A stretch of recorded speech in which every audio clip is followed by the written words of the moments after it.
नमस्कार जय जगन्नाथ आम चैनल को आपण मानकु बहुत बहुत स्वागत। सांग माने कौन आपण माने जानिछंती सूर्यदेवंकु केउ प्रकारर जल चढ़ा जाए केउ प्रकारर जल चढ़ा जाए नहीं केउ प्रकारर जल चढ़ाइबा द्वारा कौन सबु असुविधा होइथाए।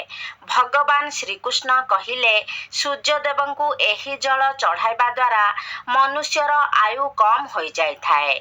आसंतु जानिबा एही पौराणिक सत्यतार विस्तृति उपरे। सांग माने गोटे थर देवर्षि नारद भगवान श्रीकृष्णଙ୍କ पाखକୁ ଆସିଲେ ଏବଂ ତାଙ୍କୁ ପଚାରିବାକୁ ଲାଗିଲେ କି हे प्रभु सूर्यदेवंकु जल देवार कौन महत्व अछि ओ सूर्यदेवंकु काहींकी जल दिया जाई थाए। सूर्यदेवंकु जल देवा द्वारा कौन फल मिली थाए तथा सूर्यंकु जल देवार सर्वोत्तम विधि कौन अटे। समस्त कथा सुनिबा परे भगवान विष्णु कहिले हे देवर्षि आपण समग्र मानव जातिर कल्याण पाई उचित प्रश्न पचारिच। सूर्यदेवंक उपासना अत्यंत शुभ एवं फलदायी अटे। प्रत्येक मनुष्य को सूर्यंकु जल देवा उचित। हे देवर्षि मु आपणकु एक पवित्र कथा सुनाउछि जहा द्वारा आपणक सबु द्वंद्व समाप्त होई जिवो एवं आपणकु आपणकर सबु प्रश्नर उत्तर मिली जिवो। जिए भी एही कथाटिकु श्रवण करिब ताकु 100 वर्ष जाए सूर्यदेवंकु जल देवार फल प्राप्ति होइथाए। सेथिपाई आपण एही कथाटी संपूर्ण ध्यानर सह सुनंतु। सांग माने भगवान श्रीकृष्ण सूर्यदेवंक महिमा वर्णना करिबा पाई देवर्षि नारदंकु एक पवित्र कथा सुनाइबा आरंभ कले। एही कथारे सूर्यंकु जल देवार उचित विधि एवं अत्यंत शक्तिशाली सूर्यदेवंक मंत्र विषय जानिबा। सेथिपाई आपण माने मध्य एही कथाटिकु अति ध्यानर सह निश्चय सुनंतु। एही कथाटिकु सुनिबा मात्रे आपण मानंकु मध्य सूर्यदेवंकु जल देवार फल प्राप्त हेबा सहित भगवानंकर आशीर्वाद मध्य प्राप्त हेब। आसंतु आरंभ करिबा एही पवित्र कथाटिकु।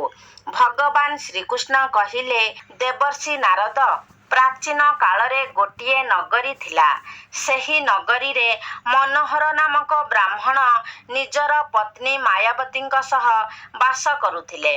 मनोहर शास्त्र ज्ञान रे पारंगम थिले किंतु से निजर ज्ञानर केबे भी सदुपयोग करुनथिले।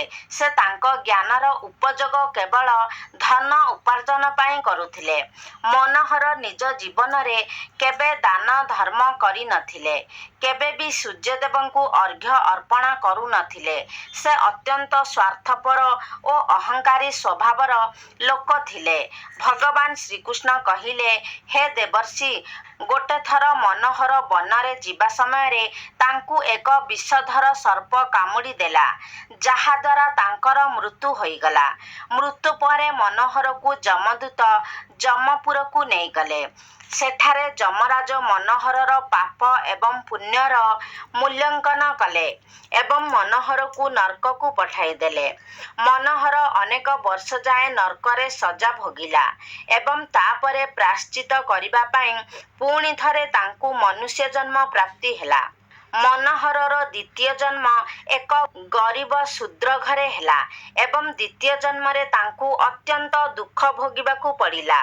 से सेठारे बड़ हेबा परे तांकर बापा तांकर विवाह एक गरीब युवती सहित कराई दिले एवं तार स्त्री सहित बनरे एक कुड़िया करी रहिबा पाई लागिला।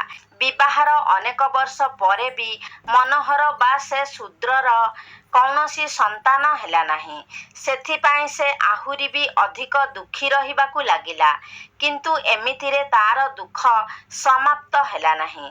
किछि वर्ष परे दैव जोगरे तार शरीर रे एक भयंकर रोग उत्पन्न हेला एवं से भयंकर कोष्ठ रोग रे पीड़ित होईगला।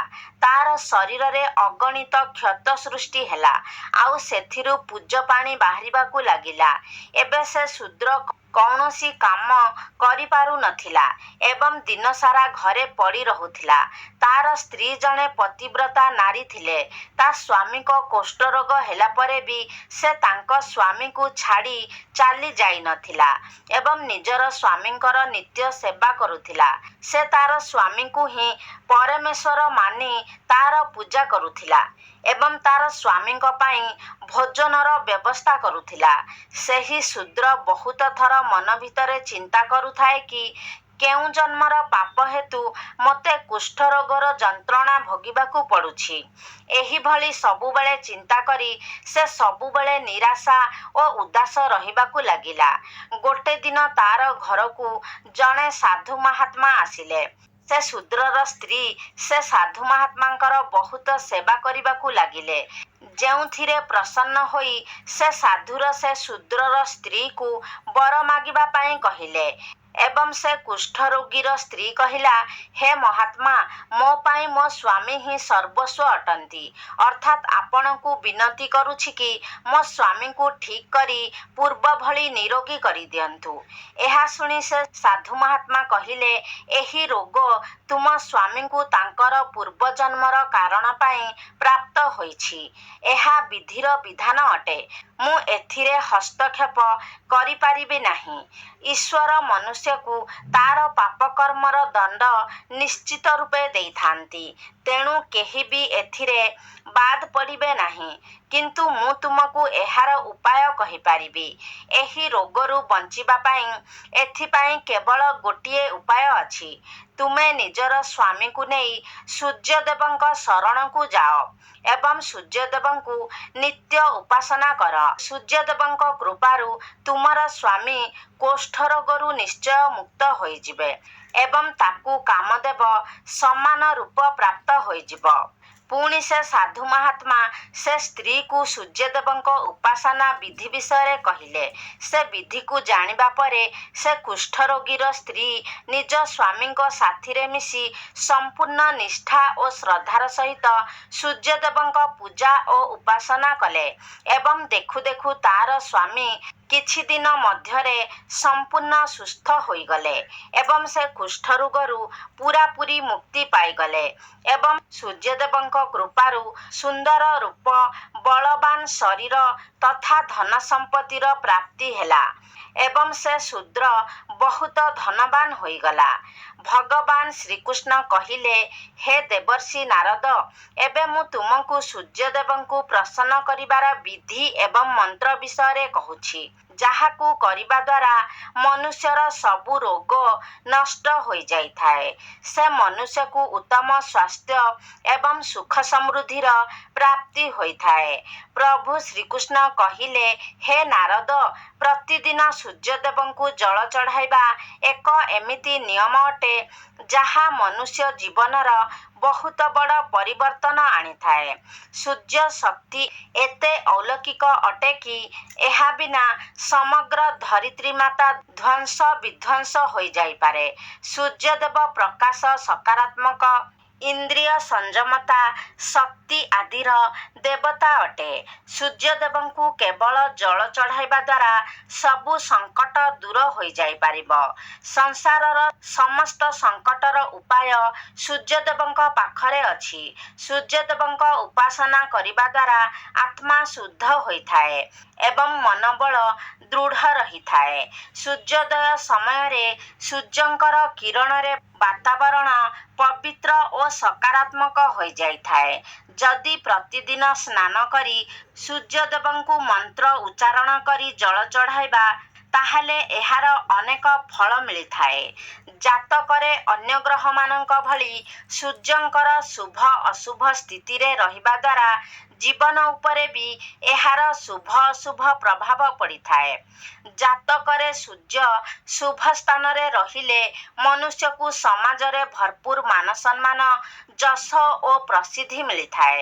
କିନ୍ତୁ ଜାତକରେ ଯଦି ସୂର୍ଯ୍ୟ ଅଶୁଭ ସ୍ଥିତିରେ ରହିଥାନ୍ତି, ତାହେଲେ ଏହାର ବିପରୀତ ପରିଣାମ ମିଳିଥାଏ। ସେଥିପାଇଁ ଜାତକରେ ସୂର୍ଯ୍ୟଙ୍କର ସ୍ଥିତି ମଜବୁତ କରିବାକୁ ହେଲେ ଜ୍ୟୋତିଷ ଶାସ୍ତ୍ରରେ କିଛି ଏମିତି ଜିନିଷ ବିଷୟରେ କୁହାଯାଇଛି ଯାହାକୁ ପାଣିରେ ପକାଇ ସୂର୍ଯ୍ୟଙ୍କୁ ଅର୍ଘ୍ୟ ଦେଲେ ଶୁଭ ପରିଣାମ ପ୍ରାପ୍ତ ହୋଇଥାଏ। କିନ୍ତୁ ସାଙ୍ଗମାନେ, କିଛି ମନୁଷ୍ୟ ସୂର୍ଯ୍ୟଙ୍କୁ ଜଳ ଦେବା ସମୟରେ ବହୁତ ଭୁଲ କରି ବସନ୍ତି। ସୂର୍ଯ୍ୟଙ୍କୁ ଜଳ ଦେବା ସମୟରେ ମହତ୍ତ୍ୱପୂର୍ଣ୍ଣ ନିୟମ ପାଳନ କରନ୍ତି ନାହିଁ। ଭୁଲ ପଦ୍ଧତିରେ ଅର୍ଘ୍ୟ ଦେଇ ସୂର୍ଯ୍ୟଦେବଙ୍କୁ ଅପମାନିତ କରିବା ଉଚିତ ନୁହେଁ। ନଚେତ୍ ମନୁଷ୍ୟକୁ ଅନେକ କଷ୍ଟର ସାମ୍ନା କରିବାକୁ ପଡ଼ିପାରେ ଏବଂ ଏଥିସହିତ କେବଳ ସୂର୍ଯ୍ୟଦେବଙ୍କୁ ଜଳ ଦେଲେ ଫଳ ପ୍ରାପ୍ତି ହୋଇନଥାଏ। ସୂର୍ଯ୍ୟଙ୍କୁ ଜଳ ଦେବା ସମୟରେ ନିୟମର ପାଳନ କରି ସୂର୍ଯ୍ୟଦେବଙ୍କ ମନ୍ତ୍ର ଜପ କରିବା ବି ଆବଶ୍ୟକ ଅଟେ। ତାପରେ ଯାଇ ସୂର୍ଯ୍ୟଦେବଙ୍କୁ ଜଳ ଦେବାର ଫଳ ମନୁଷ୍ୟକୁ ପ୍ରାପ୍ତ ହୋଇଥାଏ। ଶାସ୍ତ୍ର ଅନୁସାରେ ସୂର୍ଯ୍ୟଦେବ ଅସନ୍ତୁଷ୍ଟ ହେବା ପରେ ମନୁଷ୍ୟର ବୁଦ୍ଧି ନଷ୍ଟ ହୋଇଯାଏ ଏବଂ ତାକୁ ଚାରିଆଡ଼େ ଅପମାନର ସାମ୍ନା କରିବାକୁ ପଡ଼ିଥାଏ। ଏହି ବ୍ୟକ୍ତିଙ୍କ ଆଖିରେ ରଶ୍ମି ଦୁର୍ବଳ ହେବାର ସମ୍ଭାବନା ରହିଥାଏ ଏବଂ ତାଙ୍କୁ ଉଚ୍ଛିଷ୍ଟ ଭୋଜନ ପ୍ରାପ୍ତ ହୋଇଥାଏ। ଫଳସ୍ୱରୂପ ବ୍ୟକ୍ତିର ବିଦ୍ୟା ନଷ୍ଟ ହୋଇଯାଇଥାଏ। ତାଙ୍କର ସ୍ମରଣ ଶକ୍ତି ଦୁର୍ବଳ ହୋଇଯାଇଥାଏ। ପିତା ପୁତ୍ର ମଧ୍ୟରେ ଅକାରଣରେ ବିବାଦ ହେବାକୁ ଲାଗିଥାଏ। ସୂର୍ଯ୍ୟଦେବ କ୍ରୋଧିତ ହେଲେ ସେ ବ୍ୟକ୍ତି ଉପରେ ଖରାପ ଦୋଷ ଲାଗିଥାଏ ଏବଂ ତା ହାତରେ ଅଜାଣତରେ ବହୁତ ଭୁଲ ହୋଇଯାଇଥାଏ। ସେଥିପାଇଁ ସେ ବ୍ୟକ୍ତି ଅନିଷ୍ଟ କାର୍ଯ୍ୟ କରି ସୂର୍ଯ୍ୟଦେବଙ୍କୁ କ୍ରୋଧିତ କରିବା ଉଚିତ ନୁହେଁ। ଭଗବାନ ଶ୍ରୀକୃଷ୍ଣ କହିଲେ, ହେ ଦେବର୍ଷି ନାରଦ, ସର୍ବପ୍ରଥମେ ସୂର୍ଯ୍ୟଦେବଙ୍କୁ ଅର୍ଘ୍ୟ ଦେବାର ଅର୍ଥ ବିଷୟରେ କହୁଛି। ସୂର୍ଯ୍ୟଙ୍କୁ ଅର୍ଘ୍ୟ ଦେବାର ତାତ୍ପର୍ଯ୍ୟ ଏହା ଯେ ସୂର୍ଯ୍ୟଦେବଙ୍କୁ ଭକ୍ତିଭାବରେ ଜଳ ଅର୍ପଣ କରିବା। ଏହି ଜଳକୁ 2 ହାତରେ ଆଞ୍ଜୁଳି ନେଇ କିମ୍ବା ପାତ୍ରରେ ଶୁଦ୍ଧ ଜଳ କରି ସୂର୍ଯ୍ୟଦେବଙ୍କୁ ସମର୍ପିତ କରନ୍ତୁ। କିନ୍ତୁ ଧ୍ୟାନ ରଖନ୍ତୁ କି ଯଦି ହାତର ଆଞ୍ଜୁଳି ବନେଇ ସୂର୍ଯ୍ୟଦେବଙ୍କୁ ଜଳ ଦେଉଛନ୍ତି ତାହେଲେ ହାତର ତର୍ଜନୀ ଏବଂ ଆଙ୍ଗୁଠିକୁ ଖୋଲିକି ରଖନ୍ତୁ। ଯଦି ଆମେ ତର୍ଜନୀ ଏବଂ ଆଙ୍ଗୁଠିକୁ ଯୋଡ଼ିକି ରଖିବା ତାହେଲେ ଏହାକୁ ରାକ୍ଷସୀ ମୁଦ୍ରା କୁହାଯାଏ ଏବଂ ଏହି ମୁଦ୍ରାରେ ସୂର୍ଯ୍ୟଙ୍କୁ ଅର୍ଘ୍ୟ ଦେବା ଅଶୁଭ ମାନାଯାଇଥାଏ। ଯଦି ପାତ୍ରରେ ଜଳ ଭରି ସୂର୍ଯ୍ୟଙ୍କୁ ଅର୍ଘ୍ୟ ଦେଉଛନ୍ତି ତାହେଲେ ସେହି ହାତରେ 2 ଆଞ୍ଜୁଳି ଯେପରି ସ୍ପର୍ଶ ନ କରେ। ଏହା ଧ୍ୟାନ ରଖନ୍ତୁ କି ଅର୍ଘ୍ୟ ଦେବା ସମୟରେ ନିଜର 2 ହାତକୁ ଉପରକୁ ଉଠାଇ ଧରନ୍ତୁ ଏବଂ ମୁଣ୍ଡ ତଳକୁ କରି ରଖନ୍ତୁ। ସୂର୍ଯ୍ୟଙ୍କୁ ଅର୍ଘ୍ୟ ସର୍ବଦା ସୂର୍ଯ୍ୟୋଦୟ ସମୟରେ ଦେବା ଉଚିତ। ଉଦୟ ହେବା ସୂର୍ଯ୍ୟଙ୍କର ଉପାସନା କରିବା ଶୁଭ ହୋଇଥାଏ। ସୂର୍ଯ୍ୟୋଦୟର 2 ଘଣ୍ଟା ପରେ ଅର୍ଘ୍ୟ ଦେବାର କୌଣସି ମୂଲ୍ୟ ରହିନଥାଏ। ଯଦି କୌଣସି କାରଣବଶତଃ ଆପଣ ଅର୍ଘ୍ୟ ଦେଇପାରିନାହାନ୍ତି ତାହେଲେ 3 ଥର ଅର୍ଘ୍ୟ ଦେବା ଜାଗାରେ 4 ଥର ଅର୍ଘ୍ୟ ଦିଅନ୍ତୁ ଏବଂ ସୂର୍ଯ୍ୟଦେବଙ୍କୁ କ୍ଷମା ମାଗି ନିଅନ୍ତୁ। ଏମିତି କରିବା ଦ୍ୱାରା ଦୋଷ କମ୍ ହୋଇଯାଇଥାଏ। ସୂର୍ଯ୍ୟଙ୍କୁ ଜଳ ପାତ୍ରରେ ଦେବା ଉଚିତ। ତମ୍ବା ସୂର୍ଯ୍ୟଦେବଙ୍କର ପ୍ରିୟ ବୋଲି ମାନାଯାଇଥାଏ। ସେଥିପାଇଁ ସୂର୍ଯ୍ୟଦେବଙ୍କୁ ଜଳ ଦେବା ପାଇଁ ତମ୍ବାର ପ୍ରୟୋଗ କରିବା ଉଚିତ। ଅନ୍ୟ ଧାତୁରେ ତିଆରି କୌଣସି ପାତ୍ରରେ ସୂର୍ଯ୍ୟଙ୍କୁ ଜଳ ଦେବାର କୌଣସି ଫଳ ଲାଭ ହୋଇନଥାଏ। ପରମାତ୍ମା ସୂର୍ଯ୍ୟଙ୍କୁ ଜଗତରେ ପ୍ରକାଶ କରିବା, ସଞ୍ଚାଳନ କରିବା, ନିଜର ତେଜରେ ଶରୀରରେ ଜ୍ୟୋତି ପ୍ରଦାନ କରିବା ତଥା ଅନ୍ନ ପାଚନ କରିବାର କାର୍ଯ୍ୟ ପ୍ରଦାନ କରିଛନ୍ତି। ଏହି କାରଣରୁ ତମ୍ବା ପାତ୍ରରେ ରଖିଥିବା ଜଳକୁ ପାଇବା ଦ୍ୱାରା ବ୍ୟକ୍ତିଙ୍କୁ ପେଟ ରୋଗରୁ ମୁକ୍ତି ମିଳିଥାଏ।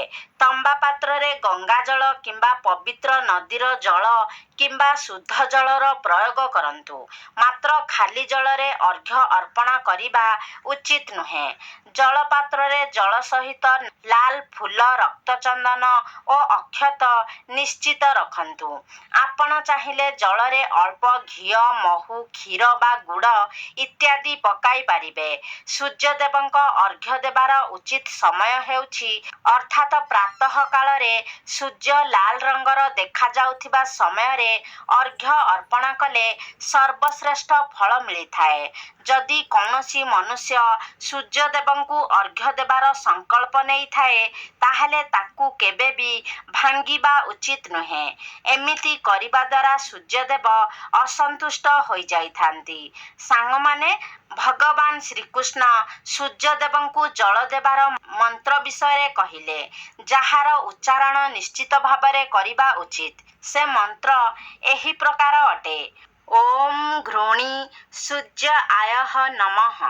ଏହି ମନ୍ତ୍ରକୁ ଜପ କରନ୍ତୁ। ଏହି ମନ୍ତ୍ରକୁ ଉଚ୍ଚାରଣ କରି ସୂର୍ଯ୍ୟଦେବଙ୍କୁ ଜଳ ଦେବା ଦ୍ୱାରା ଦରିଦ୍ରତାର ଅନ୍ତ ହୋଇଥାଏ ଏବଂ ସେ ବ୍ୟକ୍ତିଙ୍କୁ ସୁଖ ସମୃଦ୍ଧି ପ୍ରାପ୍ତ ହୋଇଥାଏ। ପ୍ରଭୁ ଶ୍ରୀକୃଷ୍ଣ କହିଲେ, ହେ ଦେବର୍ଷି ନାରଦ, ସୂର୍ଯ୍ୟଦେବଙ୍କର ମହିମା ଅପାର ଅଟେ ଏବଂ ପ୍ରତିଦିନ ସମସ୍ତ ମନୁଷ୍ୟ ତାଙ୍କୁ କୃତଜ୍ଞତା ଦେବା ଉଚିତ। କିନ୍ତୁ ମୁଖ୍ୟ ରୂପରେ ରବିବାରଟିକୁ ସୂର୍ଯ୍ୟଦେବଙ୍କର ଦିନ ମାନାଯାଇଥାଏ। ସେଥିପାଇଁ ଜାତକରେ ସୂର୍ଯ୍ୟଦୋଷ ଦୂର କରିବା ପାଇଁ ରବିବାର ଦିନ ବିଶେଷ ରୂପରେ ସୂର୍ଯ୍ୟଦେବତାଙ୍କ ପାଇଁ ଉପବାସ କରିବା ଉଚିତ ଏବଂ ସୂର୍ଯ୍ୟଙ୍କ ସହିତ ଜଡ଼ିତ ବସ୍ତୁର ଦାନ କରିବା ଉଚିତ, ଯଥା ତମ୍ବା, ଗହମ, ଗୁଡ଼, ଚନ୍ଦନ କିମ୍ବା ହଳଦିଆ ରଙ୍ଗର ବସ୍ତ୍ର ଇତ୍ୟାଦି। ଏହି ବସ୍ତୁକୁ ରବିବାର ଦିନ ଦାନ କରିବା ଦ୍ୱାରା ବ୍ୟକ୍ତିର ସବୁ ଦୁଃଖର ଅନ୍ତ ହୋଇଥାଏ। ଯଦି ବ୍ୟକ୍ତି ଅସୁସ୍ଥ ଅଛି କିମ୍ବା ଘରେ କିଛି ସୂତକ ଅଛି କିମ୍ବା ଅନ୍ୟ କିଛି ସମସ୍ୟା ଅଛି, ଯେଉଁ କାରଣ ପାଇଁ ସୂର୍ଯ୍ୟଦେବଙ୍କୁ ଅର୍ଘ୍ୟ ଦେଇପାରୁନାହାନ୍ତି, ସେଥିପାଇଁ ଶାସ୍ତ୍ରରେ ମାନସ ପୂଜାର ବ୍ୟବସ୍ଥା କରାଯାଇଛି। ଅର୍ଥାତ୍ ନିଜର ମନ ଭିତରେ ହିଁ ସୂର୍ଯ୍ୟଦେବଙ୍କୁ ଅର୍ଘ୍ୟ ଦେଇପାରିବେ ଏବଂ ଯଦି କୌଣସି କାରଣବଶତଃ ସୂର୍ଯ୍ୟଦେବ ଦେଖାଯାଉନାହାନ୍ତି ତାହେଲେ ପୂର୍ବ ଦିଗ ଆଡ଼କୁ ମୁହଁ କରି ଅର୍ଘ୍ୟ ଦେଇପାରିବେ। କେବେ ବି ସୂର୍ଯ୍ୟଦେବଙ୍କୁ ଅର୍ଘ୍ୟ ଦେବାର ସଂକଳ୍ପ ଛାଡ଼ନ୍ତୁ ନାହିଁ। ସାଙ୍ଗମାନେ, ଏହିଭଳି ଭାବରେ ଭଗବାନ ଶ୍ରୀକୃଷ୍ଣ ଦେବର୍ଷି ନାରଦଙ୍କୁ ସୂର୍ଯ୍ୟଦେବଙ୍କୁ ଅର୍ଘ୍ୟ ଦେବାର ବିଧି ଓ ସୂର୍ଯ୍ୟଦେବଙ୍କୁ ଅର୍ଘ୍ୟ ଦେବାର ମନ୍ତ୍ର ବିଷୟରେ ସମ୍ପୂର୍ଣ୍ଣ ରୂପରେ ବୁଝାଇଦେଲେ। ତ ସାଙ୍ଗମାନେ, ଆଶା କରୁଛି ଆଜିର ଭିଡ଼ିଓଟି ଆପଣମାନଙ୍କୁ ନିଶ୍ଚିତ ଭାବରେ ଭଲ ଲାଗିଥିବ। ଯଦି ଭଲ ଲାଗିଛି ତାହେଲେ ଲାଇକ୍ କରନ୍ତୁ, ସେୟାର କରନ୍ତୁ। ଆମ ଚ୍ୟାନେଲକୁ ଯଦି ସବସ୍କ୍ରାଇବ୍ କରିନାହାନ୍ତି ତାହେଲେ ସବସ୍କ୍ରାଇବ୍ କରିଦିଅନ୍ତୁ ଏବଂ କମେଣ୍ଟ ବକ୍ସରେ ଶ୍ରଦ୍ଧା ଓ ଭକ୍ତିର ସହିତ ଜୟ ସୂର୍ଯ୍ୟଦେବ ନିଶ୍ଚୟ ଲେଖନ୍ତୁ।